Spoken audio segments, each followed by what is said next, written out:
වේදනාව දැනෙන කැම නිසා නෙවෙයි දත්වල සංවේදීතාවය නිසායි. විසඳුම නව සෙන්සිටිව් එක්ස්පර්ට් by සිග්නල්. තත්පර 30න් වේදනාවට සහනයක්. නැවත මතුවීම වැළැක්වීමට උපකාරී වේ. දත්වල සංවේදීතාවය නිසා ඇතිවන වේදනාව ඔබත් පරාජය කරන්න. නව සෙන්සිටිව් එක්ස්පර්ට් by සිග්නල්.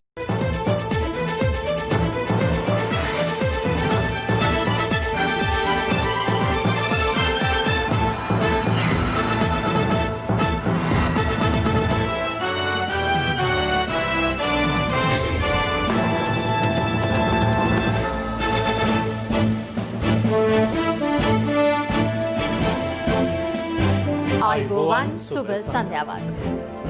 සියලු සමීක්ෂණ වාර්තා නැවත නැවතත් තහවුරු කළ ශ්‍රී ලංකාවේ අංක 1 ප්‍රවෘත්ති ප්‍රකාශය.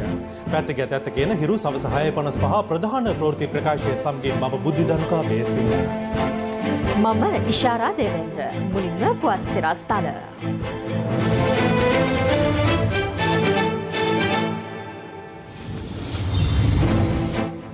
ඇඟලුම් කම්හලේ තවත් ආසාදිතයන් 73ක්. දිවුලපිටියේ පාසල් සිසුන් 1300ක් නිරෝධායනයට.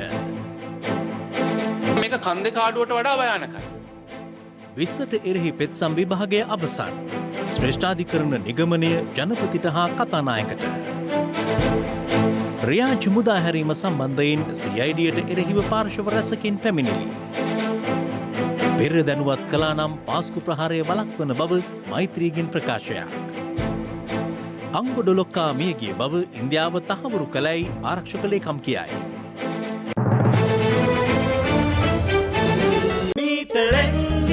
නව ජීවන රටාවක් උදෙසා මීටරයෙන් ජීවත් වෙමු.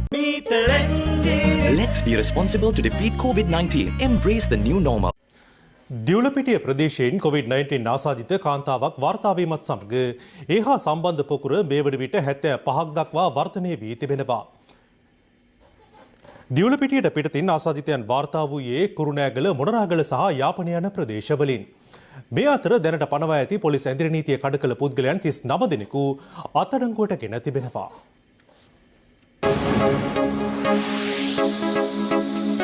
දවසේ පුවත.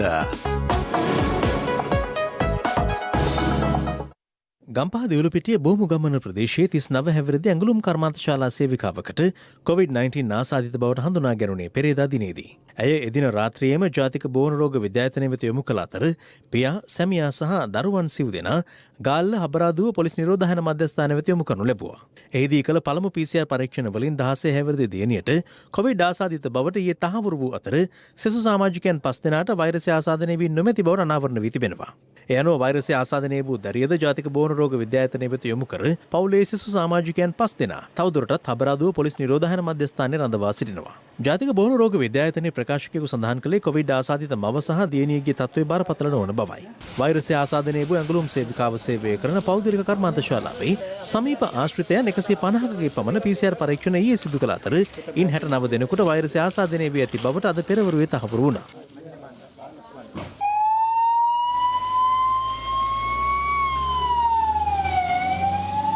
එම ආයතනයට අයත් බෝඩින් දෙකේම 33ක් හිටියා. සියලු දෙනාම දැන් පොසිටිව් වෙච්ච කට්ටිය මිනවංගොඩ රෝහලට යවනවා. මේ අතර අදත් අදාළ කර්මාන්ත ශාලාවේ සේවක සේවිකාවන් 1400කගේ පමණ PCR පරීක්ෂණ සිදු කළා.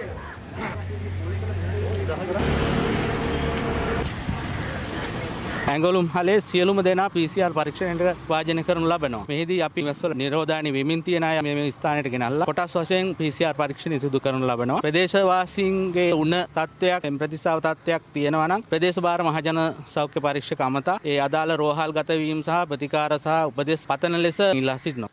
මේ අතර ඇඟලුම් සේවිකාවගේ ආශ්‍රිතයන් 48ක් හබරාදුව නිරෝධායන මධ්‍යස්ථානය වෙත යොමු කළ අතර ඉන් 23 දෙනෙකුගේ PCR පරීක්ෂණ අද සිදු කෙරුණා. මේ අතර ඇඟලුම් සේවිකාවගේ COVID-19 ආසාදිත දියණිය ප්‍රදේශීය පාසලක 11 වෙනි ශ්‍රේණියේ ඉගෙනුම ලබන අතර එම දැරිය පසුගිය සිකුරාදා දිනේත් පාසල් ගොස් ඇති බවට වාර්තා වනවා.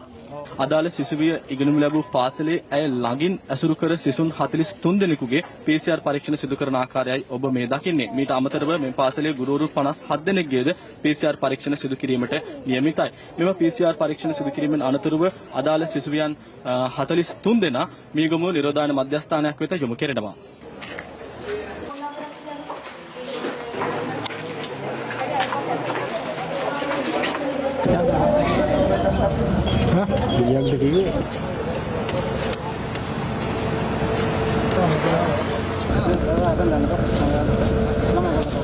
ඒ දරුවෝ ඉන්න පන්තියේ ළමයි 33 දෙනෙක් ඉන්නවා. ඒ 33 දෙනයි අනාවරණ පරීක්ෂණයක් පැවැත්වුවා 28 වෙනිදා ඉඳලා. කොයි දාසාදි 3යි කියලා කියන ඒ දියණියයි 11 B පන්තියේ දරුවෝ 8 දෙනෙකුයි එකම පන්ති කාමරයක් තුල හිටියා. අපේ විද්‍යාලයේ ඉන්න ගුරු මණ්ඩලය සහ අනධ්‍යයනකාර මණ්ඩලය 57 දෙනෙක්.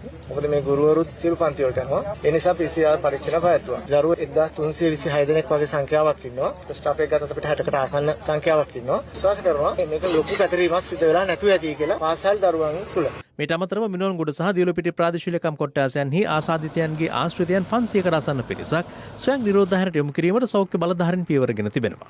මෙතන අනිත් හොකුරු වලට වඩා තියෙන වෙනස තමයි මේගොල්ලෝ හැම කෙනෙක්ම වගේ එන්නේ ගෙදර ඉඳලා. ගෙදර ඉන්න පවුල් වල අයත් ඒගොල්ලෝ තවත් ප්‍රදේශ වලට ඇවිදිනවා කරනවා. ඊළඟට ඒක තමයි ගම්පහ දිස්ත්‍රික්කයේ ලංකාවේ වැඩිම ජනගහන ඝනත්වයක් තියෙන දිස්ත්‍රික්ක වලින් එකක්. ආසාදිතයෙක් සමාජයට යනකොට එයා හා සමාජයේ ගැටෙන ප්‍රමාණය ඉතාමත්ම වැඩි. බ්‍රැන්ඩික්ස් කර්මාන්ත ශාලාවට මේ COVID-19 රෝගය ආවේ කොහොමද කියන එක පිළිබඳව තාමත් අපි ඉන්නේ විමර්ශන මට්ටමේ. ඒතකොට මෙතනින් එළියට යන්න තියෙන අවදානම වෙනදට වඩා වැඩි. හෙට අනිද්දා වෙනකොට අපිට තීරණය කරන්න පුළුවන් වෙයි කොයිතරම් දුරකට අපිට සීමා පනවන්න සිද්ධ වෙනවද කියලා. දිගින් දිගටම සමාජ මාධ්‍ය ජාලවල සහ කටකතාවක් පැතිර යමින් පවතිනවා ඉන්දියන් ජාතිකයන් දෙදෙනෙක් මේ කර්මාන්ත ශාලාවට පැමිණුණා කියලා. නමුත් අපිට මේ වනතුරු තහවුරු කර ගැනීමට හැකි සාක්ෂි කිසිවක් පැමිණලා නැහැ. ඒ වගේම මේ කර්මාන්ත ශාලාව එහෙම ප්‍රකාශය විමසපුවහම ඔවුන් විසින් එය ප්‍රතික්ෂේප කරලා තියෙනවා. රජයේ බුද්ධියන්සත් සෞඛ්‍ය අමාත්‍යාංශයේ නිලධාරීන් දෝලා අපි විශාල මෙහෙයුමක් මේ වන විට කරමින් සිටිනවා. ඒ රෝගියාට ඒ රෝගය වැළඳුනේ කොහෙන්ද කියන එක හොයා ගැනීම සඳහා.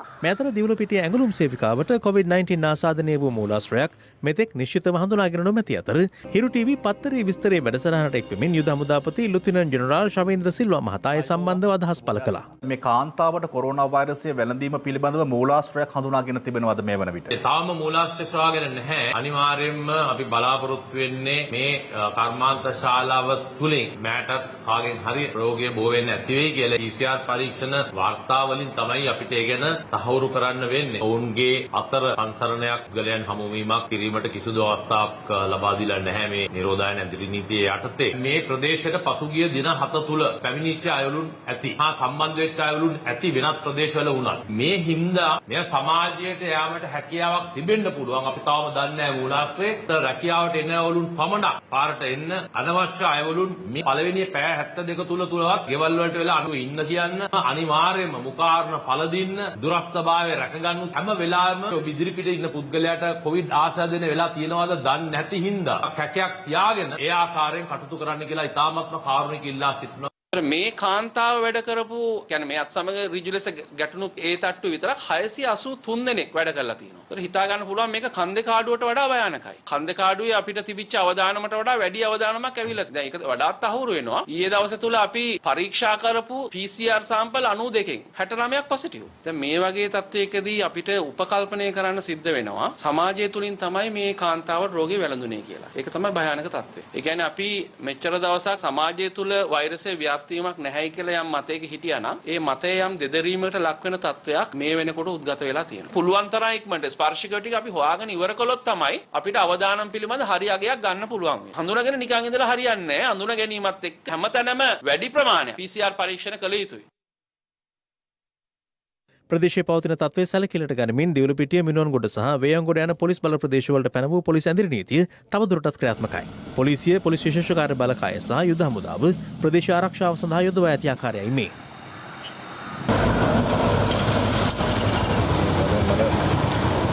මේ අතර නිරෝධායන රෙගුලාසි සහ ඇඳිරි නීති උල්ලංඝනය කරන පුද්ගලයන් අත්අඩංගුවට ගැනීම සඳහා විශේෂ මෙහෙයුම් ක්‍රියාත්මකයි. නිරෝධායන ඇදිරි නීතිය තවදුරටත් මිනුවන්ගොඩ, වේයන්ගොඩ, දිවුලපිටිය පොලිස් බල ප්‍රදේශ ආශ්‍රිතව ක්‍රියාත්මක වෙනවා. මේ ඇදිරි නීතිය යම් කිසි කෙනෙක් කඩ කරනවා නම් ඔවුන්ට විරුද්ධව ඉතා දැඩිව නීතිය ක්‍රියාත්මක කරනවා. දැන් ඊයේ දින සිට අද සවස් කාලයේ වනතුරු පුද්ගලයන් 39 දෙනෙක් නිරෝධායන ඇදිරි නීතිය කඩ කිරීම සම්බන්ධයෙන් අත්අඩංගුවටගෙන තිබෙනවා. ඒ ප්‍රදේශීය ජනතාවගෙන් ඉල්ලා සිටිනවා සංචාරණය කිරීමෙන් වළකින ලෙසට මේ ප්‍රදේශය හරහා යම් රථයක් ගමන් කරනවා නම් මේ පොලිස් බල ප්‍රදේශවලින් මගින් ලබා ගැනීම බැස්ස වීම සිදු නොකළ යුතුයි. යම් කිසි කෙනෙක් එහෙම කටයුතු කරනවා නම් ඒ අයට විරුද්ධවත් නිරෝධායන රීතීන් යටතේ කටයුතු කරන්න පුළුවන්. සමාජයේ පැතිර යනවා මුළු රටටම ඇඳිරි නීතිය දාන්න හදනවා කියලා සත්‍යතාවයක් තියෙනවා. තවමත් එහෙම කිසිම තීරණයක් අරගෙන නැහැ. මෑතර ඇඟලුම් සේවිකාවක් වූ මොනරාගල බකිනිගහවැල ප්‍රදේශයේ පදිංචි 41 හැවිරිදි කාන්තාවකට COVID-19 ආසාදනය වී ඇති බවට මොනරාගල දිස්ත්‍රික් වෛද්‍ය අධිකාරීවරයා සඳහන් කළා. උණු රෝග ලක්ෂණ පෙන්නුම් කිරීම හේතුවෙන් ඊයේ රෝහල තුලත් වී ඇති අතර COVID-19 ආසාදනය වී ඇති බවට තහවුරු වී ඇත්තේ එහිදී කළ PCR පරීක්ෂණයකදී. ඒ අනුව අදාළ රෝගියා ජාතික බෝන රෝග විද්‍යායතනය වෙත යොමු කෙරුණා. අදාළ කාන්තාව මැදගම පිහිටි රජයේ බැංකුවකට සති පොළ වෙත සහ බස් රථවලද ගමන් කර ඇති බවද අනාවරණය වී තිබෙනවා. මේ අතර අදාළ ඇඟලුම් සේවිකාවගේ තවත් ආශ්‍රිත කාන්තාවන් දෙදෙනෙකුට COVID-19 ආසාදනය වී ඇති බවට කුරුණෑගල මහරෝහලදී කළ PCR පරීක්ෂණවලදී අනාවරණ වී ඇති අතර ඔවුන් දෙදෙනාද ජාතික බෝන රෝග විද්‍යායතනය වෙත යොමු කර තිබෙනවා. COVID-19 ආසාදිත ඇඟලුම් සේවිකාවගේ කෑගල්ල නෙළුම්දෙනිය බටපොතැල්ල ප්‍රදේශයේ පදිංචි ආශ්‍රිතයෙක් සහ ඔහුගේ පවුලේ සමාජිකයන් 8 දෙනෙකුගේ PCR පරීක්ෂණ කෑගල්ල මහරෝහලේදී සිදු කෙරුණා. මෑතර කොවිඩ් ආසාදිත ඇඟලුම් සේවිකාවගේ ආශ්‍රිතයන් 17 දෙනෙකු මධ්‍යම පළාත තුළ නිරෝධායනය සඳහා යොමු කර තිබෙනවා. මධ්‍යම පළාත් සෞඛ්‍ය අධ්‍යක්ෂ නිහාල් වීරසූරිය මහතා සඳහන් කළේ ඒ අතර මහනුවර දිස්ත්‍රික්කයේ 8 දෙනෙකු, මාතලේ 8 දෙනෙකු සහ නෝරලේ දිස්ත්‍රික්කයේ 1 අයෙකු වන බවයි. මෑතර ඩුබායි සිට පැමිණ පසුගිය අගෝස්තු මාසයේදී COVID-19 ආසාදිත බවට හඳුනාගත් 23 හැවිරිදි තරුණයෙකුට තුන්වන වරටත් COVID-19 ආසාදනය වීමේ පුවතක් වාර්තා වන්නේ ආනමඩුව තෙන්නන්කූරියා ප්‍රදේශයෙන්. වයඹ පළාත් සෞඛ්‍ය සේවා අධ්‍යක්ෂවරයා සඳහන් කළේ රෝගී තත්ත්වයේ සුව වී පසුගිය දෙවැනිදා නිවසට පැමිණ ඔහු නිරෝධායනය වෙමින් සිටියදී යලි රෝග ලක්ෂණ පෙන්නුම් කිරීම හේතුවෙන් හලාවත රෝහලට ඇතුළත් කර ඇති බවයි. එහිදී ඔහුට COVID-19 ආසාදිත බවට යලිත් අහුරු වී තිබෙනවා. පවතින තත්ත්වයේ සැලකිලට ගනිමින් ලබන 9 වෙනිදා ආරම්භ වීමට නියමිතව තිබූ දෙවන පාසල් වාර නිවාඩුව අද සිට ක්‍රියාත්මක කිරීමට අධ්‍යාපන අමාත්‍යාංශය පියවර ගත්තා. ශිෂ්‍යත්ව විභාගය හා අධ්‍යාපන පොදු සහතික උසස් පෙළ විභාගය. මේ විභාග දෙකම එන සතියේ පැවැත්වීමට තමයි නියමිත වෙලා තිබෙන්නේ. අද හෙට ඉතාමත් ඉක්මනින් අපි අවසාන තීරණයක් ගන්නවා මේ විභාග දෙක ගැන. විභාග කොමසාරිස් ජෙනරාල් සනත් පූජිත මහතා සඳහන් කළේ උද්ගත වෙති වාතාවරණය හේතුවෙන් විභාග සහතිකපත් නිකුත් කිරීම ඔන්ලයින් ක්‍රමයේ ඔස්සේ පමණක් සිදු කරන බවයි. එමෙන්ම නැවත දැනුම් දෙනතුරු විභාග දෙපාර්තමේන්තුවේ එක් දින හා සාමාන්‍ය සේවා කවුළු తాවකාලිකව වසා තැබෙන බවද ඔහු වැඩිදුරටත් සඳහන් කළා. මේ අතර ශ්‍රී ජයවර්ධනපුර විශ්වවිද්‍යාලය අද පැවැත්වීමට නියමිතව තිබූ මානව ශාස්ත්‍ර පීඨයේ අවසන් වසර විභාග නැවත දැනුම් දෙනතුරු කල් දමා තිබෙනවා. එමෙන්ම ශ්‍රී ලංකා බෞද්ධ හා පාලි විශ්වවිද්‍යාලය නිවේදනය කළේ අද ආරම්භ කිරීමට නියමිතව තිබූ ශාස්ත්‍රවේදී බාහිර උපාධි 3 වන වසරේ පරීක්ෂණද දින නියමයක් නොමැතිව කල් දමා ඇති බවයි. ගම්පහ සහ කොළඹ දිස්ත්‍රික්කවල සියලුම උපකාරක පන්ති පැවැත්වීම යලි දැනුම් දෙනතුරු අත්හිටුවා තිබෙනවා. මේ අතර දිවයිනේ සියලු බන්ධනාගාරවල රැඳවියන් බැලීම සඳහා අමුත්තන්ට ලබා දෙන අවස්ථාව නැවත දැනුම් දෙනතුරු අත්හිටුවීමට බන්ධනාගාර දෙපාර්තමේන්තුව අද පියවර ගත්තා. මේ අවදානම් ප්‍රදේශවල ඉඳගෙන රාජකාරී සඳහා වාර්තා කරන නිලධාරීන්ටත් අපි උපදෙස් දීලා තියෙනවා රාජකාරියට වාර්තා කරන්න එපා. ඒ වෛද්‍ය උපදේශ වලින් තොරව කියලා. ගරු අධිකරණ වෙත රැඳවියන් ඉදිරිපත් කිරීමත් අපි අදාළ අධිකාරීවරුන්ට උපදෙස් දීලා තියෙනවා. ගරු අධිකරණත් එක්ක සාකච්ඡා කරලා වීඩියෝ තාක්ෂණය ඔස්සේ අධිකරණ කටයුතු සිදු කිරීමට කටයුතු කරන්න කියලා. පවතින තත්ත්වයේ සැලකිල්ලට ගනිමින් මගී ප්‍රවාහන බස් රථවල ගමන් කිරීමේදී නියමිත ආසන ගණනට අනුව මගින් රැගෙන යාම සිදු කළ යුතු බවට රජය නියෝග කළ අතර එම සෞඛ්‍ය මාර්ගෝපදේශ අනුගමනය කරනවාද යන සම්බන්ධයෙන් හිරු ප්‍රවෘත්ති සොයා බැලීමක් කළා.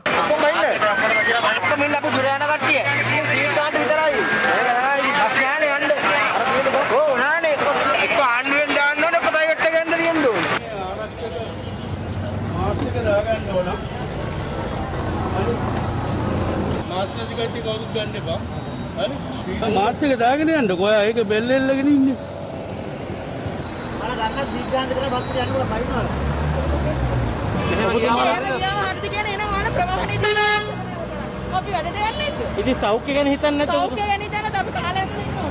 අද සිට අනිවාර්යයෙන්ම මුඛාවරණය පැළඳගෙන ඉන්න. එසේ නැත්නම් බස් රථයට නම් අපි ගොඩ වද්ද ගන්නේ නැහැ. නගින්නම් සූදානම් වෙන්න එපා කියලා අපි ඉල්ලීමක් කරනවා. දුම්රිය මගින්ද දැඩි සෞඛ්‍ය මාර්ගෝපදේශයන් වලට යටත්ව ක්‍රියා කළ යුතු අතර මේ දුම්රිය පොළ ආශ්‍රිතව අද දක්නට ලැබුණු තත්ත්වයයි. මෙතර COVID-19 ව්‍යාප්තිය පාලනය කිරීම සඳහා ගත යුතු ඉදිරි ක්‍රියාමාර්ග පිළිබඳ විශේෂ සාකච්ඡාවක් සෞඛ්‍ය අමාත්‍ය පවිත්‍ර වන්‍යාරච්චි මහත්මියගේ ප්‍රධානත්වයෙන් අද පැවැත්වුණු අතර එහිදී මිනුවන්ගොඩ රෝහල සහ ඉරණවිල කොවිඩ් ප්‍රතිකාර මධ්‍යස්ථානයේ ගම්පහ දිස්ත්‍රික්කයේ COVID-19 ආසාදිතයන්ට ප්‍රතිකාර කිරීම සඳහා යොදා ගැනීමට තීරණය කර තිබෙනවා. COVID-19 ආසාදිත බවට සැක සහිත රෝගීන් ඇතුළත් කර පරීක්ෂා කිරීමට යොදා ගැනීමට තීරණය කර ඇත්තේ ගම්පහ මහ රෝහලයි. මේට අමතරව ගම්පහ දිස්ත්‍රික්කයේ කර්මාන්ත ශාලාවල කාර්ය මණ්ඩල PCR පරීක්ෂණ වලට යොමු කිරීමටද මෙම සාකච්ඡාවේදී තීරණය කළ බව සෞඛ්‍ය අමාත්‍යාංශය නිවේදනය කළා. මේට අමතරව උණු රෝග ලක්ෂණ පෙන්නුම් කරන පුද්ගලයෙක් වෙතොත් 1999 සෞඛ්‍ය උපදෙස් සේවාව හා සම්බන්ධ වේ උපදෙස් ලබා ගන්නා ලෙසත් 1990 සුවසැරී ගිලන් රථ පහසුකම සපයා ගන්නා ලෙසත් සෞඛ්‍ය අමාත්‍යාංශය පවසනවා. මෑතර කොළඹ කොටස් වෙළඳපොළ මිලදර්ශක වසරේ විශාලතම අපගමනය අද සලකුණු කළා. ඒ අනුව සමස්ත මිලදර්ශකයේ එකක 462කින් එනම් 7.6කින් පමණ පහත වැටුණා. මීට පෙර දිනක සමස්ත දර්ශකයේ විශාලතම අපගමනය සනිටුහන් වූයේ 303.1ක් ලෙස පසුගිය 20 වෙනිදායි. දවසේ පුවත මේ අතර ජනාධිපති මාධ්‍යංශයේ නිවේදනයක් නිකුත් කරමින් සඳහන් කළේ රට පුරා ඉන්ද්‍රිය නීතිය පනවා ඇති බවට සමාජ මාධ්‍ය ඔස්සේ හුවමාරුවන ප්‍රචාර සාවද්‍ය බවයි. ජනතාව දැනුවත් කිරීමට ජනාධිපති මාධ්‍යංශය හෝ රජයේ ප්‍රවෘත්ති දෙපාර්තමේන්තුව නිකුත් කරන විශේෂ නිවේදන විද්‍යුත් සහ මුද්‍රිත මාධ්‍ය මගින් පමණක් පළ කරන බව ජනාධිපති මාධ්‍යංශයේ නිකුත් කළ නිවේදනයේ වැඩිදුරටත් සඳහන්. COVID-19 ව්‍යාප්තිය වැළැක්වීමට සහ PCR පරීක්ෂණ වැඩි කිරීමට කඩිනම් පියවර ගන්නයි ජනාධිපති ගෝඨාභය රාජපක්ෂ මහතා අදාළ පාර්ශවයන්ට උපදෙස් ලබා දී තිබෙනවා. ඒ ජනාධිපති ලේකම් කාර්යාලයේ අද පැවති සාකච්ඡාවකදී ගම්පහ දිස්ත්‍රික්කයේ ප්‍රදේශ කිහිපයකින් දින දෙකක් ඇතුළත කොවිඩ් ආසාදිතයන් හඳුනා ගැනීමත් සමග ඒ මර්ධනයට ගත යුතු ක්‍රියාමාර්ග පිළිබඳ කොවිඩ් මර්ධන ජනාධිපති කාර්යසාධන බලකාය සහ ජනාධිපති ගෝඨාභය රාජපක්ෂ මහතා අතර සාකච්ඡාවක් ජනාධිපති ලේකම් කාර්යාලයේදී පැවැත්වුණා. කොවිඩ් මර්ධනයට රජය ලබා දී තිබූ උපදෙස් පිළිපැදීම කාලයත් සමග ජනතාවගෙන් ගිලිහී යාම රෝගය ආසාදනයට මූලික හේතුව බව වෛද්‍යවරු මෙහිදී පෙන්වා දී තිබෙනවා. ජනාධිපතිවරයා මෙහිදී පෙන්වා දුන්නේ දිවයිනේ සියලු දිස්ත්‍රික්කවල මෙන්ම ආයතනවල ආහඹු ලෙස PCR පරීක්ෂණ සිදු කිරීමට ලබා දුන් උපදෙස් නොසලකා හැර ඇති බව පැහැදිලි වන බවයි. පවතින තත්ත්වය අවබෝධ කරගෙන රෝගය මර්ධනයට සහාය වීමට මාධ්‍යයට සහ ජනතාවට විශාල වගකීමක් ඇති බව ජනාධිපතිවරයා මෙහිදී පෙන්වා දුන්නා. මාස දෙකකට පසු කොවිඩ් ආසාදිතයන් සමාජයෙන් හමු වීම පිළිබඳ පුළුල් විමර්ශනයකට ලක් කළ යුතු බව ජනාධිපතිවරයා පැවසුවේ යයි ජනාධිපති මාධ්‍යංශය නිකුත් කළ නිවේදනයේ සඳහන්. එමෙන්ම රෝගය හඳුනාගත් ප්‍රදේශයේ සිසු කර්මාන්ත ශාලා සහ ආයතනවල සේවකයන් අහඹු ලෙස පරීක්ෂාවට යොමු කිරීමේ අවශ්‍යතාවද ජනාධිපතිවරයා මෙහිදී පෙන්වා දුන්නා.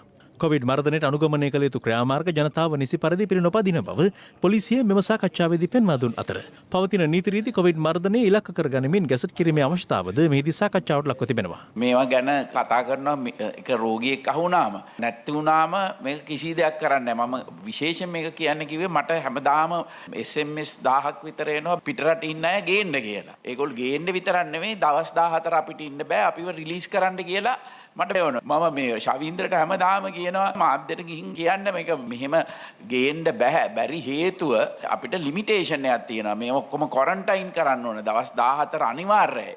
මේගොල්ලෝ හිතන්නේ මේක ගෙනල්ලා ඕන තරම් පටවන්න පුළුවන්. මේකේ අමාරුකම මේකයි පහුගිය කාලේ හැමදාම එක දවසක් තියනවාද කතා නොකරපු මේක ගැන.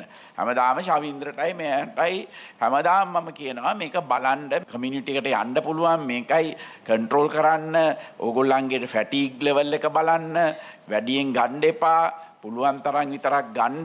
මම කල්පනා කරේ අපේ රටේ මේක බිඳුවට බස්සගත්තොත් ඊළඟට පිටින්නේ එන්න පුළුවන්. ඒක අපි කන්ට්‍රෝල් කරගත්තොත් හරි කියන එක මතය අනුව. මේක ඒකයි මමත් ඉන්ට්‍රස්ටඩ් හොඳටම බලාගන්න කොහෙන්ද මේකේ ආරම්භ වුණේ කියන එක. මේක අපි කොතනින්ද මේක එළියට ආවේ කියන එක.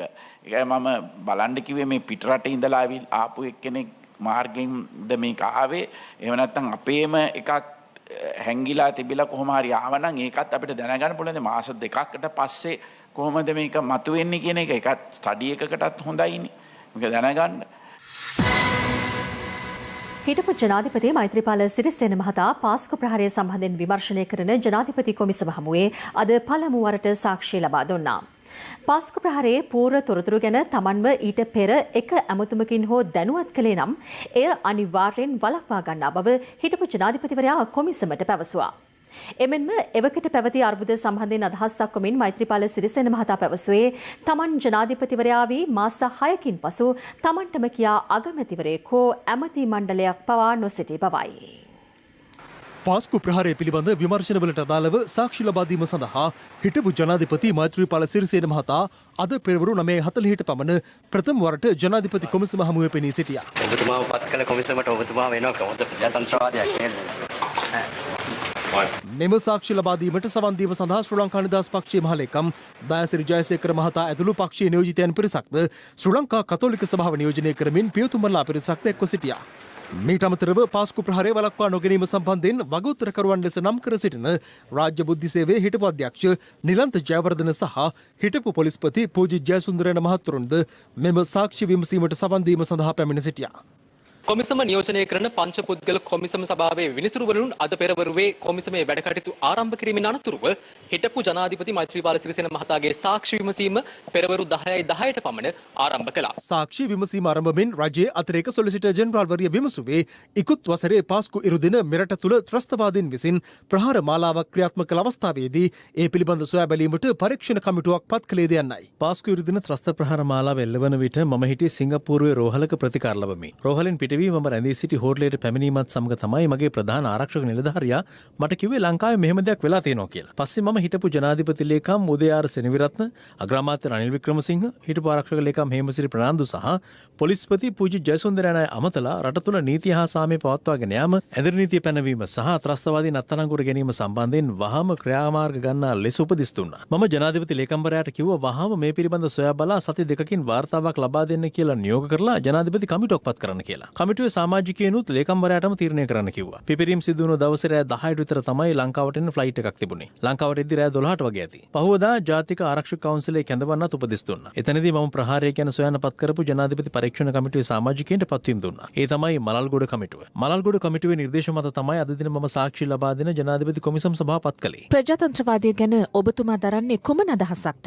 මට ඕනුනේ අත කපා ගන්න නැතුව පළතුරු ගෙඩිය කපන්න. ඒ නිසායි මම ප්‍රජාතන්ත්‍රවාදය ස්ථාපිත කළේ. මම තරම් මාධ්‍ය නිදහස දුන් ජනාධිපතිවරයෙක් මෙරට තවත් නැහැ. නමුත් ඒ දුන්නු නිදහස වගකීමක් ඇතිව භුක්ති විඳින්න ඕනේ. කෑම වුණත් කද්දී තමාගේ සීමාවකට කන්න ඕනේ. නැත්නම් ඌලන්නේ නැති වෙනවා. ප්‍රජාතන්ත්‍රවාදයත් අන්න ඒ වගේ. හිටපු ජනාධිපතිවරයෙක් කොමිෂන් සභාවකට සාක්ෂි දෙන්න ආපු පළමු අවස්ථාව මේක. ඒ මම කරපු වෙනස නිසා 19 වන අනුක්‍රම ව්‍යවස්ථා සංශෝධනයෙන් මගේ බලතල මං අඩු කරගත්තා. ජනාධිපතිවරයෙකුට තිබුණ මුක්තිය මම අයින් කළා. ජනාධිපතිවරයෙක් සතුව තිබූ බලය පාර්ලිමේන්තුවටයි ස්වාධීන කොමිෂන් සභාවලටයි දුන්නා. එහෙම කරපු ලෝකේ එකම නායකයා මම. මම ඉතාමත් සතුටු වෙනවා අද මේ කොමිෂන් සභාවට එන්න ලැබීම ගැන. මොකද මටත් ඕන අප්‍රේල් 21 මෙච්චර විනාශයක් කරපු මේ ප්‍රහාරයට සත්‍ය වශයෙන්ම වගකිව යුතු අයව හොයන්න.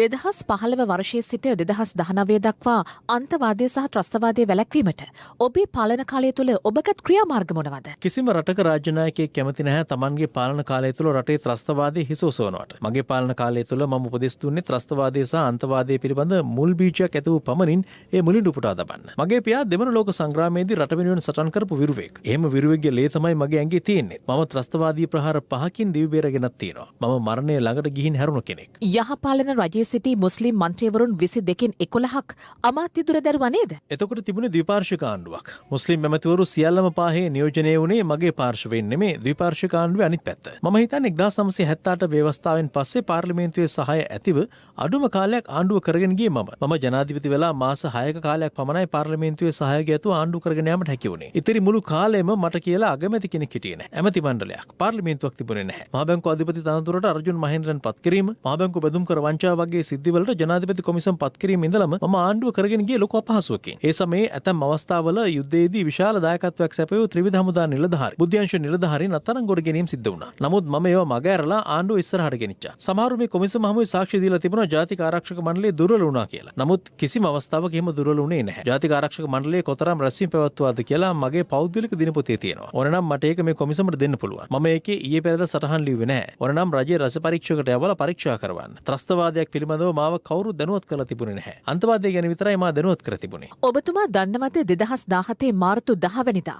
අලියාර් මන්සන්දියේ දෙපිරිසක් අතර ඇති වූ ගැටුමේ එක් පාර්ශවයක නායකත්වයේ ගත්තේ ජාතික තෞහිද් ජමාත් නායක සාරන් හෂීම් කියලා. මේ සිද්ධියෙන් පසු ඔහුට එරෙහිව වරෙන්තු නිකුත් කර තිබුණා. එම වරෙන්තු අනුව ක්‍රියාත්මක නොවුනේ ඇයි කියලා ඔබ පොලිසියෙන් විමසුවේ නැද්ද? වරෙන්තු ලැබ සිටින කෙනෙක්ව අත්අඩංගුවට ගන්න ජනාධිපති උපදෙස් දෙන්න ඕනේ නැහැ. මං ආරක්ෂක කවුන්සිලයේදීත් කියලා තියෙනවා. ඔය වරෙන්තුකාරයෝ අල්ලන ඒවා ගැන මෙතන කතා කළ යුතුද කියලා. ඒක පොලිසිය රාජකාරිය. LTT කාලේදීවත් බෝම්බ 8ක් එක දවසක පුපුරා ගියා කියලා ඔබ අහලා තිබුණාද? නැහැ. ඒ ගැන හිතන විට මේ සම්බන්ධයෙන් ක්‍රියාත්මක විය යුතු තිබූ සියලු අංශ විශාල ලෙස පසුබෑමක් වෙලා තිබිලා තියෙනවා. ප්‍රහාරය වෙනවා කියලා ඒ තොරතුරු ලැබුණු අය ඒ සම්බන්ධයෙන් වහාම ක්‍රියාත්මක විය යුතුයි. මම මේ ප්‍රහාරය වෙද්දී ප්‍රතිකාර ගන්න සිංගප්පූරු රෝහලට පිට වෙලා හිටියේ. මං අප්‍රේල් 16 වෙනකල් ලංකාවේ හිටියා. දැන් දැනගන්න තියෙන්නේ මේ තොරතුරු ලැබිලා තිබුණ අප්‍රේල් 4. අප්‍රේල් 8 වෙනිදා ජ්‍යෙෂ්ඨ පොලිස් නිලධාරීන්ගේ රැස්වීම තිබුණා. මම 12 වෙනිදා මඩකලපුවේ ගියා. ඒ වෙලාවෙවත් මගේ ප්‍රධාන ආරක්ෂක නිලධාරියාට මේ ගැන කියලා තිබුණේ නැහැ. ඊට පස්සේ අවුරුද්දට සුබ පතන්න හේමසිරි ප්‍රනාන්දු ආරක්ෂක ලේකම්තුමා දියතලාව ඉඳන්ම ආවා. පූජ්‍ය ජයසුන්දර පොලිස්පතිත් ආවා. දෙන්න ඇවිත් පැය දෙකක් විතර ඉඳලා දවල්ටත් කාලා ගියේ. එතනදි කිව්වෙත් නෑ මේ ගැන. පස්සේ මම විදේශගත වෙන්න ගුවන්තොටුපළට ගිය වෙලාවේ එතනටත් පූජිත් ආවා. මම ෆ්ලයිට් එකට නැග්ගම ඒක ඇතුළටත් නැගලා පූජිත් ඇතුළට ඇවිත් සුබ ගමන් සර් කියලා මට සැලියුට් කළා. මං කිව්වා මං දවස් 4කින් එනවා. එතකල් වැඩ කටයුතු කරගන්න කියලා. එතකොටවත් කිව්වා නම් ඒ වෙලාවෙම මගේ විදේශ සංචාරය පව නතර කරනවා. මගේ ජනාධිපති පෙරවරුවේ සමයේ මේ ඛේදවාචක කියවීම මහා කම්පාවක්. මේ 4 වෙනිදා ලැබුණු බුද්ධිතොරතුරු ගැන මට කිව්වා අප්‍රේල් 22 ආරක්ෂක මණ්ඩලයේදී. මම එතකොට මවිතයටපත් වුණා. මෙවැනි දෙයක් ගැන මට කලින් දන්වලා තිබුණා නම් ඒ වෙද්දි ලෝකේ වෙලා තිබුණු සිදුවීම් එක්ක මට අවබෝධයක් ගන්න පුළුවන්කම තිබුණා. මට මේ ගැන කිව්වනම් මම කාදිනල් හිමියන් දැනුවත් කරලා ආරක්ෂක මණ්ඩලය රැස් කරලා අවශ්‍ය පියවර ගන්නවා. එහෙමනම් මේ ඛේදවාචකයේ වෙන්න දෙන්නේ නැහැ. මට මේක නොකියුප එක තමයි ලොකුම ප්‍රශ්නේ. මට මේ ගැන එක ටෙලිෆෝන් කෝල් එකකින් කිව්වනම් මම මේක නවත්වනවා ස්වාමීනි. ඔක්තෝබර් 12 වෙනි දින හිටපු ජනාධිපති මෛත්‍රීපාල සිරිසේන මහතා නැවතත් පාස්කු කොමිසම හමුවේ සාක්ෂි ලබා දීමට කැඳවා තිබෙනවා. මෙම සාක්ෂි විමසීමෙන් පසු ඉන් පිටතට පැමිණි හිටපු ජනාධිපතිවරයා සහ සාක්ෂි විමසීමට සවන් දුන් රාජ්‍ය අමාත්‍ය දයාසිරි ජයසේකර මහතා මාධ්‍ය වෙත මෙලෙස අදහස් පළ කළා. පොලිස් අමාත්‍යාංශයේ භාරව හිටියේ ඔවුන්ගේ ඇමතිවරු. ඒ කාලය තුල තමයි කාරාන්ල පිළිබඳ ප්‍රශ්න निराකරණය වෙවිලා ඒවා යට ගන්න පුළුවන් වාතාවරණය සකස් කරලා තියෙනවා. බෝම්බ ගෙනාවේ කොහෙද? හැදුවේ කොහෙද? පුරුදුුනේ කොහෙද? කවද දේව කරේ? මේ සියල්ලම එක දවසේ සිද්ධ වුණ දේවල් නෙමෙයි. ඒ නිසා ඒ කාලවකවානුව තුල ගත්තම පැහැදිලිව 2015 ඉඳලා පොලිසියේ භාරව හිටපු අමාත්‍යවරුන් මේකට වක් කියන්න ඕනේ. අග්‍රාමාත්‍යවරුත් වක් කියන්න. ඔබතුමා ගෙනාවු 19 නිසා හිටපු ජනාධිපති වශයෙන් ඔබතුමාටත් එන්න වුණා මේකට. ඔබතුමාට ඇද දුකක්ද සතුටක්ද කේන්තියක්ද? මම කරපු වෙනස නිසා ජනාධිපතිවරයෙක් විදියට කොමිෂන් සභාවකට එන්න පුළුවන්කම ලැබුණා. නැත්නම් මේ රටේ නීතියක් තිබුණේ නැහැ. ජනාධිපතිවරයෙක් අධිකරණයට කැඳවීම හෝ කොමිෂන් සභාවකට මෙන්න පුළුවන්කමක් තිබුණේ නැහැ. මගේ ජීවිතේ මම දැඩි ලෙස වේදනාවට පත් වෙන දෙයක් මේ පාස්කු ප්‍රහාරයෙන් ජීවිත සිය ගාණක් විනාශ වීම. ඒ නිසා බෞද්ධ මේකේ වගකීම් කියන කාරණය සොයා ගැනීම සඳහා ඒ කරන පරීක්ෂණ වලට මගේ සම්පූර්ණ සහයෝගය දෙනවා. පාර්ලිමේන්තු මන්ත්‍රී රිෂාඩ් බදියුදීන්ගේ සේරු රියාජ් බදියුදීන් මුදාහැරීම සම්බන්ධයෙන් සිවිල් සංවිධාන කිහිපයක් අද ජාතික පොලිස් කොමිසම වෙත පැමිණිලි කළා. ඒ රියාජ් බදියුදීන් සම්බන්ධයෙන් විමර්ශනය කළ අපරාධ පරීක්ෂණ දෙපාර්තමේන්තුවේ නිලධාරීන්ට එරෙහිවයි. පාස්කු ප්‍රහාරයේ ත්‍රස්තයින් සමග සබඳතා පැවැත්වූ බවට සැකපිට අත්අඩංගුවටගෙන අපරාධ පරීක්ෂණ දෙපාර්තමේන්තුව භාරයේ මාස 5කට ආසන්න කාලයක් රඳවාගෙන සිටි රියාජ් බදියුදීන් පසුගියදා මුදාහැර තිබුණා. ඔහු සම්බන්ධයෙන් විමර්ශනය කළ අපරාධ පරීක්ෂණ දෙපාර්තමේන්තු නිලධාරීන්ට එරෙහිව මහජන යුතුකම් කේන්ද්‍රය, නවසිංහලේ ජාතික සංවිධානය, සිංහලේ සංවිධානය සහ සිංහලේ ජාතික සංවිධානය ජාතික පොලිස් කොමිසමට පැමිණිලි ඉදිරිපත් කළා. ඒ ඔවුන් සම්බන්ධයෙන් විමර්ශනයක් ආරම්භ කරන්න ඉල්ලමින් අත්අඩංගුවට ගන්න పూర్වේ තොරතුරු අනාවරණයේ වී පැවතීමත් මාස 5ක් ගත වී නිදහස් කරන අවස්ථාව වෙනකොට කිසිදු තොරතුරක් නැතිවීමත් පිළිබඳව සාධකය අපට මතක් වෙනකොට ඍජුවම අපට මතක් වෙන්නේ නිශාන්ත ද සොයිසා කන්දප්පා සහ ශානි අබේසේකරගේ අපරාධ පරීක්ෂණ දෙපාර්තමේන්තුවේ වැඩ කටයුතු. තමන් මේ පාස්කුරුදා ප්‍රහාරයට සම්බන්ධ නැත්නම් අපි අභියෝග කරනවා රියාජ් බදුරුදීන්ටයි රිෂාඩ් බදුරුදීන්ටයි වහාම ගිහිල්ලා තමන්ගේ කීර්තිනාමයට කරපු හානිය සම්බන්ධයෙන් ශ්‍රී ලංකා පොලිසියට විරුද්ධව නඩු පවරන්න. දැන් රිෂාඩ් බදුරුදීන් විල්පත්තුව කපලා නැහැ. රිෂාඩ් බදුරුදීන් කපලා තියෙන්නේ රබර් කිරි මෙච්චර කාලයක්. ඒ නිසා රිෂාඩ් බදුරුදීන්ට කිසිම චෝදනාවක් නැහැ. ඔහු නිර්දෝෂී. ඊට වැඩිය නිර්දෝෂී රිෂාඩ් බදුරුදීන්ගේ මල්ලි. ඒක නිසා අපි තීරුම් ගත්තා මේ දෙපළට පැමිණිලි දානකින් කිසි පළක් නැහැ කියලා. ඒ නිසා සියලුම පැමිණිලි අපි ඉල්ලාස් කරගත්තා. විශේෂයෙන් අනාවරණය කරන්න ඕන මේ කියන DIG වරයා මේ රියාජ් බදුරුදීන් සම්බන්ධ පරීක්ෂණ ලිපිගොනු මිටි ගණන් තමන්ගේ කාර්කයේ ඩිකිය දාගෙන කොළඹ ස්ථාන ගානක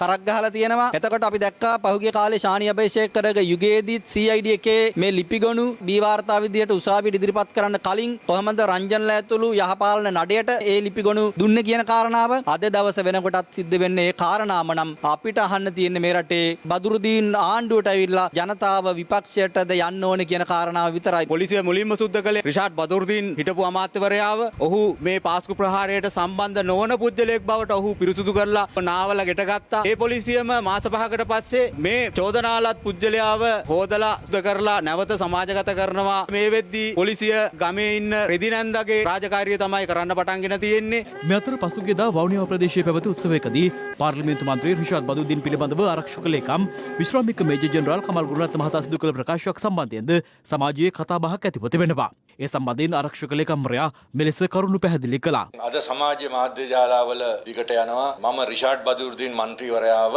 ගුණ වර්ණනා කරා කියලා. කිසිම ගුණ වර්ණනා කිරීමක් නැහැ. මම රිෂාඩ් බදුරුදීන් මැතිතුමා ගැන කිව්වේ එකම එක වාක්‍යයක් පමණයි. ඔහු ඒ කාලේ අවතැන් වූවන් නැවත පදිංචි කිරීම පිළිබඳ අමාත්‍යවරයා කියලා. නමුත් මට කනගාටුවට කරුණ මගේ මේ කතාවේ මැද සම්පූර්ණ කෑල්ලක් අයින් කළා දෙපැත්තක් එකට එකතු කරලා මේක දාලා හිටන් එක්තරා මාධ්‍ය ජාලයකින් ප්‍රචාරය කරා. ඒක සමාජ මාධ්‍ය ජාල අතරට ගියා. අපේම සමාජයේ සමහර අය ඒක පිළි අරගෙන මට දෝෂාරෝපණය කිරීම ගැනත් මම කනගාටු වෙනවා. කොහොමදත් මම නීති උපදෙස් ලබා ගන්නවා ඒ පිළිබඳව. මේ අතර රියාජ් බදුරුදීන් මුදාහැරීම සම්බන්ධයෙන් අදත් පූජ්‍ය පක්ෂය සහ දේශපාලනඥයින් අදහස් පළ කළා. අපරාධ පරීක්ෂණ දෙපාර්තමේන්තුවේ නියෝජ්‍ය පොලිස්පතිවරයා විසින් රිෂාඩ් බදූදීන්ගේ සහෝදරයා මුදා හරිනවා නම් ඔහු විසින් වැඩ බලන පොලිස්පතිවරයා දැනුවත් කළ යුතුයි. වැඩ බලන පොලිස්පතිවරයා විසින් ගරු ආරක්ෂක ලේකම්වරයා දැනුවත් කළ යුතුයි. ආරක්ෂක ලේකම්වරයා විසින් සේනාධිනායකයා හැටියට ජනාධිපතිවරයා දැනුවත් කළ යුතුයි. මෙන්න මේ ක්‍රමවේදයට අනුව ද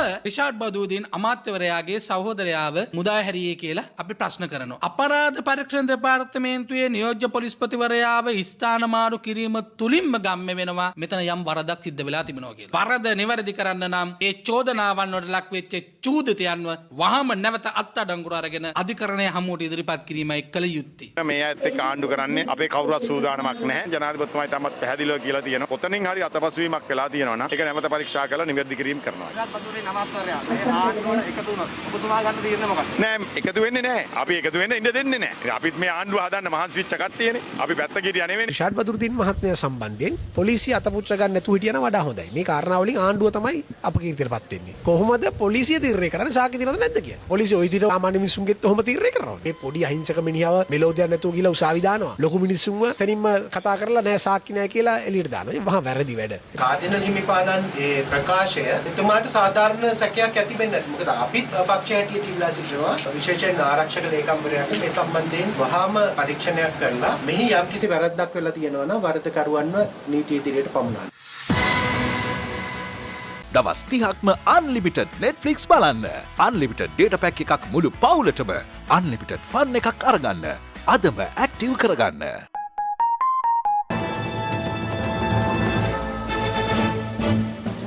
විසිවන ආණ්ඩුක්‍රම ව්‍යවස්ථා සංශෝධන පනත් කෙටුම්පත අභියෝගයට ලක් කරමින් ගොනු කර තිබූ පෙත්සම්වලට අදාළ වාචික දේශන අද අවසන් කෙරුණා. අගවිනිසුරු ජයන්ත ජයසූරිය මහතා විවෘත අධිකරණයේදී ප්‍රකාශ කළේ මෙම පනත් කෙටුම්පතේ ව්‍යවස්ථානුකූල භාවය පිළිබඳ ශ්‍රේෂ්ඨ අධිකරණයේ නිගමනය ඉදිරියේදී ජනාධිපතිවරයා සහ කතානායකවරයා වෙත යොමු කරන බවයි. කෙසේ වෙතත් පෙත්සම් විභාගයට අදාළ ලිඛිත දේශන නැත්නම් ඒවා හෙට පසුරු 3ට ගොනු කරන ලෙසද අධිකරණය විසින් පාර්ශ්වකරුවන්ට නියෝග කළා.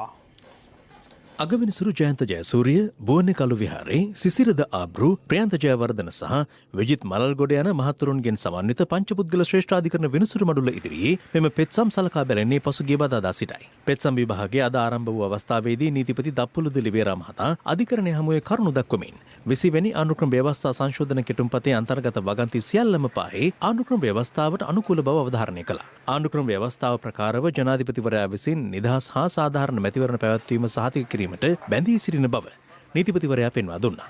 එම වගකීම වඩාත් පුළුල් කරමින් යෝජිත 20 වෙනි සංශෝධන පනත් කෙටුම්පත තුළින් මැතිවරණ කොමිසම වෙත නිදහස් හා සාධාරණ මැතිවරණ පැවැත්වීම සඳහා ඉවහල් වන ශක්තිමත් නීතිමය පදනමක් සලසා දී ඇතැයි නීතිපතිවරයා පැවසුවා. 19 වන සංශෝධනය තුළින් අහිමි කෙරුණු ජනාධිපතිවරයා සතු මුක්තිය 20 වෙනි සංශෝධන කෙටුම්පත තුළින් යලි ව්‍යවස්ථාවට එක් කිරීමට යෝජනා කර ඇතැයි පෙන්වා දුන් නීතිපතිවරයා මේ තුළින් ජනාධිපතිවරයා වෙත ව්‍යවස්ථාවෙන් පැවරී තිබෙන විධායක බලය බාධාවකින් තොරව ක්‍රියාත්මක කිරීමට හැකිවනු ඇතැයිද පෙන්වා දුන්නා. යෝජිත 20 වැනි සංශෝධන පනත් කෙටුම්පත තුළින් පාර්ලිමේන්තුව මගින් ප්‍රතික්ෂේප කරනු ලබන පනත් කෙටුම්පතක් යලි ජනමත විචාරණයක් සඳහා යොමු කිරීමට ජනාධිපතිවරයා වෙත බලය පවරා දී ඇති බවත් ඉන් ජනතා පරමාධිපත්‍ය උල්ලංඝනය වන බවත් පෙත්සම්කාර පාර්ශවය සඳහන් කර තිබුණා. ඒත් යම් පාර්ලිමේන්තුවක් බල අරගලයක් මත යම් පනත් කෙටුම්පතක් ප්‍රතික්ෂේප කරනු ලබන අවස්ථාවක මහජන යහපත උදෙසා අදාළ පනත් කෙටුම්පත ජනමත විචාරණයක් කරහා ඍජුවම මහජනයා හමුවේ තැබීමට ජනාධිපතිවරයා වෙත බලය පැවරීම ජනතා පරමාධිපත්‍ය උල්ලංඝනය වීමක් නොවන බවත් නීතිපතිවරයා තර්ක කළා. 20 වෙනි සංශෝධන පනත් කෙටුම්පත තුළින් 19 වන ආණ්ඩුක්‍රම ව්‍යවස්ථා සංශෝධනය යටතේ ස්ථාපිත කළ ආණ්ඩුක්‍රම ව්‍යවස්ථා සභාව අහෝසි කිරීමට යෝජනා කර තිබීම තුළින් ජනතා පරමාධිපත්‍ය උල්ලංඝනය වන බවට පෙත්සම් වලින් චෝදනා කර තිබුණා. ආණ්ඩුක්‍රම ව්‍යවස්ථාදායක මණ්ඩලය යනු පත්කිරීම් සිදු කිරීමේ යාන්ත්‍රණයක් පමණක් බව නීතිපතිවරයා පෙන්වා දුන්නා. පත්කිරීම් සිදු කිරීමට අදාළ අනන්‍ය බලය පැවරී තිබෙන්නේ ජනාධිපතිවරයා වෙත පමණක් බවත් ආණ්ඩුක්‍රම ව්‍යවස්ථාදායක සභාව කුමන ආකාරයේ නිර්දේශ ඉදිරිපත් කළත් ඒ ප්‍රතික්ෂේප කර යනු කටයුතු නොකර සිටීමට ජනාධිපතිවරයා වෙත බලය තිබෙන බව නීතිපතිවරයා සඳහන් කර සිටියා. ආණ්ඩුක්‍රම ව්‍යවස්ථාදායක මණ්ඩලය වෙනුවට 20 වෙනි සංශෝධන කෙටුම්පත තුළින් පාර්ලිමේන්තු මණ්ඩලයක් හඳුන්වා දීමට කටයුතු කර ඇති බව පැවසූ නීතිපතිවරයා පෙන්වා දුන්නේ. එම මණ්ඩලය සහ 19 වන සංශෝධනයේ ස්ථාපිත කෙරුණු ආණ්ඩුක්‍රම ව්‍යවස්ථාදායක මණ්ඩලය අතර බරපතල වෙනසක් නොමැති බවයි. වෙසිවෙනි සංශෝධන 50 කෙටුම්පත තුළින් ද්විත්ව පුරවැසි භාවයේ සහිත පුද්ගලයින්ට පාර්ලිමේන්තු සහ ජනාධිපතිවරණය සඳහා ඉදිරිපත් වීමට තිබූ බාධා ඉවත් කිරීම ජනතා පරමාධිපත්‍ය උල්ලංඝනය කිරීමක් යයි පෙත්සම් වලින් චෝදනා එල්ල කර තිබුණා. යම් පුද්ගලයෙකුට ද්විත්ව පුරවැසි භාවය ප්‍රදානය කරනු ලබන්නේ විශේෂභාර අමාත්‍යවරයා විසින් පුරවැසි පනත යටතේ යයි පෙන්වා දුන් නීතිපතිවරයා එසේ පිරිනමනු ලබන පුරවැසි භාවය ඕනෑම අවස්ථාවක අහිමි කිරීමට විශේෂභාර අමාත්‍යවරයාට එම පනත යටතේ බලය පවරා ඇතයිද ප්‍රකාශ කළා. ද්විත්ව පුරවැසියන්ද ශ්‍රී ලාංකික පුරවැසියන් යයි පෙන්වා දුන් නීතිපතිවරයා ඔවුන්ව වෙනස් ආකාරයකින් සැලකීමට හැකියාවක් නැතයි පැවසුවා.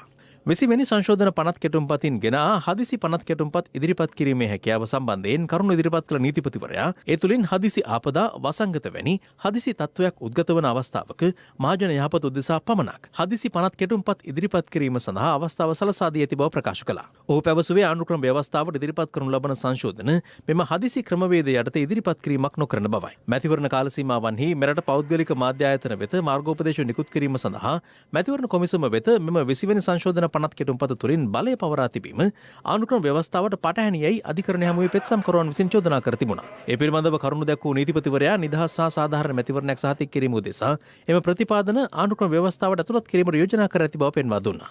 අවසන් වශයෙන් නීතිපති දප්පුලුද ලිවේරා මහතා අධිකරණය හමුවේ අවධාරණය කර සිටියේ මෙම 50 කෙටුම්පත ජනමත විචාරණයකින් තොරව පහසුවෙන්ම පාර්ලිමේන්තුවේ 3/2 බහුතර ඡන්දයකින් සම්මත කළ හැකි බවයි. මේ අතර ආණ්ඩුක්‍රම ව්‍යවස්ථාවේ 20 වෙනි සංශෝධනය පිළිබඳව කරුණු දක්වමින් පාර්ලිමේන්තු මන්ත්‍රී විජේදාස රාජපක්ෂ මහතා ජනාධිපති ගෝඨාභය රාජපක්ෂ මහතා වෙත ලිපියක් යොමු කර තිබෙනවා. උපුටා ගැනීම.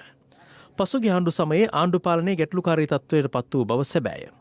ඒ සිදු වූයේ ආණ්ඩුව පත්ව වසර 2කමාරක කාලයක් ගත වූ පසුවය. ඊට හේතුව මෙරට පැවති වෛරී දේශපාලන සංස්කෘතිය තුළ එකිනෙකාට එරෙහිව කටයුතු කළ ශ්‍රී ලංකා නිදහස් පක්ෂයේ නායකයා ජනාධිපති දුරේ හෙබවීමත් එක්සත් ජාතික පක්ෂ නායකයා අග්‍රාමාත්‍ය දුරේ හෙබවීමත්ය. ඒ තුළ ක්‍රියාත්මක වූයේ බරපතල දේශපාලන දඩයමකි. එම ආණ්ඩු කාල පරිච්ඡේදය තුළ ආණ්ඩුවේ අස්ථාවරත්වයට බලපෑ ප්‍රධාන කරුණු කිහිපය හරියට හඳුනා ගැනීම ඉතාමත් අත්‍යවශ්‍ය කාරණයකි. එම ප්‍රශ්න නිරාකරණය සඳහා ඔබතුමා ගෙන ආ යුතු ආණ්ඩුක්‍රම ව්‍යවස්ථා සංශෝධනයෙහි අඩංගු විය යුතු තිබුණේ ඉතාමත් සරල මහජන විරෝධය අවම කරගත හැකි සුළු සංශෝධන කිහිපයකි. මතභේදයකට හෝ මහජන විරෝධයකට බඳුන් නොවනසේ මෙවැනි සුළු සහ සරල සංශෝධනයක් කළ හැකිව තිබියදී රට තුළ මහත් ආන්දෝලනයක් ඇති කරමින් ඉදිරිපත් කර ඇති 20 වෙනි සංශෝධනය මගින් ආණ්ඩුව පිරිහීමට හා පාක්ෂිකයන්ගේ අපේක්ෂා භංගත්වයට පත්වීමේ ඉඩකඩ ඇති බව ඔබතුමා තේරුම් ගනු ඇතැයි මම විශ්වාස කරමි. උපුටා ගැනීම අවසන්. 20 වන ආණ්ඩුක්‍රම ව්‍යවස්ථා සංශෝධනය ගෙන ඒමට රජය කලබල වූ බව පූජ්‍යල්ලේ ගුණවංශ හිමියන් පවසනවා. උන්වහන්සේ මේ අදහස් පළ කළේ අදපසරුවේ කොළඹදී මාධ්‍ය වෙත අදහස් පළ කරමින්. පුද්ගලයන් දිහා බලාගෙන ව්‍යවස්ථා සංශෝධනය කරනවට මම සම්පූර්ණ විරුද්ධයි. අපි බලාපොරොත්තු නොවුන ප්‍රගති ගණනාවක් 20 වෙනි ව්‍යවස්ථා සංශෝධනය යටතේ ඇතුල් වෙලා තියෙනවා. අපි ඒවට අකමැතියි. කලබල වුණා වැඩි මේ 20 වෙනි ව්‍යවස්ථා සංශෝධනයක් ගේන්න මේ තවම මාස 9ක් උනේ නෑ ආණ්ඩුව හදලා. විධායක ජනාධිපති ගෝඨාභය රාජපක්ෂ මහත්තයා, අග්‍රාමාත්‍ය මහින්ද රාජපක්ෂ මහත්තයා, මහවැලි සංවර්ධන ඇමති චමල් රාජපක්ෂ මහත්තයා, ක්‍රීඩා ඇමති නාමල් රාජපක්ෂ මහත්තයා. එතකොට අභියෝග තියෙනවද කියන සැකයක් මට තියෙනවා. හිටාබේ රාජපක්ෂ මහත්තයාට නිසලෙස වැඩ කරගෙන යෑමේ පොඩි ගැටලු නැtei කියලා මම කියන්නේ නැහැ. මොකද ඒව ගැටලුද රටක ජනාධිපතිට පොඩි ප්‍රශ්නත් එක්ක ලොකු අවුල් ඇති කරගත යුතු නැහැ. සමාජ කතාවක් යනවා රිෂාඩ් බදියුදීන් නැමෙතුමා ආණ්ඩුවට එක් කරගන්න යනවා කියලා. මෙච්චර 3/2 බලයක් ලැබලා දීලා තියෙද්දි වෙනත් අය සම්බන්ධ කරගත්තේ මේ අවශ්‍යතාවය කුමක්ද? කිරි කලයට ගොම දාගන්නේ නැතුව ඒක රටට පැහැදිලි කරන්න ඕන. මේ පරමාධිපත්‍ය අයිතිය අවුරුදු 5කට ලබලා දුන්නේ ඒ බලයත් එක්ක ක්‍රීඩා කරන්න නෙවෙයි. ඒ ඔය කියන පුද්ගලයාගේ මල්ලිව අත්අඩංගුවට ගැනීමේදී පොලිස් මාධ්‍ය ප්‍රකාශක කියපු කරුණු මේ රටේ ජනතාව දන්නවා. දැන් එහෙම කියලා තිබුච්ච පුද්ගලයෙක් මෙහෙම එකපාරට එළියට දැම්මහම කිසිම වග විභාගයක් නොමැතිව ජනතාවට සැකේ ඇති වෙනවා. ඒක අපිටත් ඇති වෙනවා. කන්නාඩියේ ඉරක් ගියොත් මුණ බලන්න පුළුවන්. හැබැයි ඉරි දෙකක් ඇතුළු මේ රට එක පුද්ගලයෙක් නෙවෙයි. මේ රට පන්දුවක් කරගන්න කිසිම දේශපාලන පක්ෂයක් සූදානම් නොවිය යුතුයි. ජාත්‍යන්තරයේ සතුටු කරන්න උත්සාහ කළා මිස පසුගිය රජයේ මේ රටේ ජනතාව සතුටටපත් කරන්න ක්‍රියා කළේ නෑ. ඒකේ ප්‍රතිඵල තමයි උන්ට අද ලැබිලා යන්නේ නමන් නැති වෙලා වැටුනේ. ඒ තත්ත්වෙට මේ ආණ්ඩුව වැටෙනවට නම් අපි කැමති නෑ. අපිට හැමදාම ආණ්ඩු හද ආණ්ඩු වට්ට ඡන්දෙ දීදී ඉන්න බෑ. අපේ රට හදා ගන්න ඕන අපිට ඉක්මනට. ඒක මේ රටේ නායකත්වයේ තේරුම් ගත යුතුයි. මිනුවන්ගොඩ ඇඟලුම් කම්හලේ තවත් සේවකයන් 5 දෙනෙකුට COVID-19 වෛරසය ආසාදනය වී ඇති බවට රජයේ ප්‍රවෘත්ති දෙපාර්තමේන්තුව තහවුරු කරනවා. ඒ අනුව දිවුලපිටිය පොකුරෙන් වාර්තා වන සමස්ත ආසාදිතයන් ගණන 80ක්.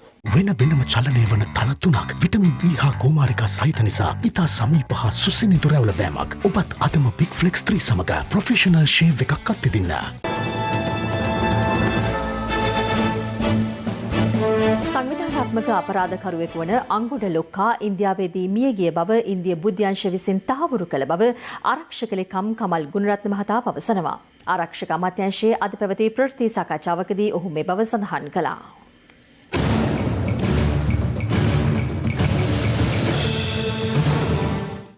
සංවිධානාත්මක අපරාධකරුවෙකු වන මද්දුමගේ ලසන්ත චන්දන පෙරේරා හෙවත් අංගොඩ ලොක්කා විශ්ව ශරීරගත වීමෙන් ඉන්දියාවේදී මියගිය බවට මාධ්‍ය වාර්තා පළ වුණා. පසුගිය ජූලි 3 වෙනිදා ඉන්දියාවේ කොයිම්බතූරුහිදී අංගොඩ ලොක්කා මිය ගොස් ඇත්තේ හෘදයාබාධයකින් බව පවසා පෞද්ගලික රෝහලකට ඇතුළත් කර සිටියදී බවටද වාර්තා වුණා. කෙසේ වෙතත් මතභේදයට තුඩු දී තිබූ අංගොඩ ලොක්කාගේ මරණය ඉන්දීය බුද්ධ්‍යංශ විසින් තහවුරු කරගෙන තිබෙනවා. අපිට ඉන්දියාවෙන් ඒක තහවුරු කරලා තියෙනවා. ඉන්දියානු බුද්ධ්‍යංශ වලින් ඉස්සෙල්ලාම තහවුරු කළා. ඊට පස්සේ ඉන්දියාවෙන් අපිට තහවුරු කළා. ඒ අංගොඩ ලොක්කා තමයි මිය ගිහින් තියෙන්නේ කියලා. ඊට අමතරව ඒ අයට පහසුකම් ඉල්ලුවා DNA පරීක්ෂණයට. ඒ සඳහා අවශ්‍ය පහසුකම් සියල්ලම අපේ පොලිසියෙන් ලෑස්ති කරලා දීලා තියෙනවා. දෙහිවල පොලිසියේ අපරාධාංශයේ ස්ථානාධිපතිවරයාට රුපියල් 50000ක අල්ලසක් ලබා දීමට උත්සාහ කළ පුද්ගලයෙක් අත්අඩංගුවටගෙන තිබෙනවා.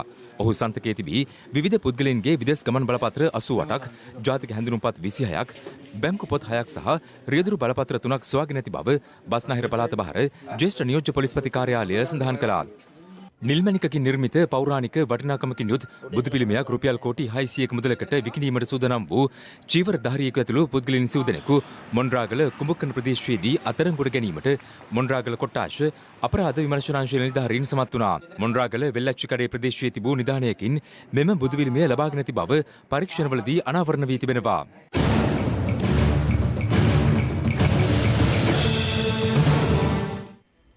හිරු සවස 6:55 ප්‍රධාන පුවත් ප්‍රකාශයේ නිමාවට පත්වනවා. පැත්ත නොගත් ඇත්ත දැනගැනීමේ අයිතිය තවදුරටත් තහවුරු කර ගන්නට ඔබේ ජංග මුද්‍රකථන ජාලය අනුව තිරේ දිස්වන පරිදි හිරු ප්‍රවෘත්ති SMS සේවාව සක්‍රිය කර ගන්න. කලිතම රාත්‍රී 9:55ට. අයිබෝවන්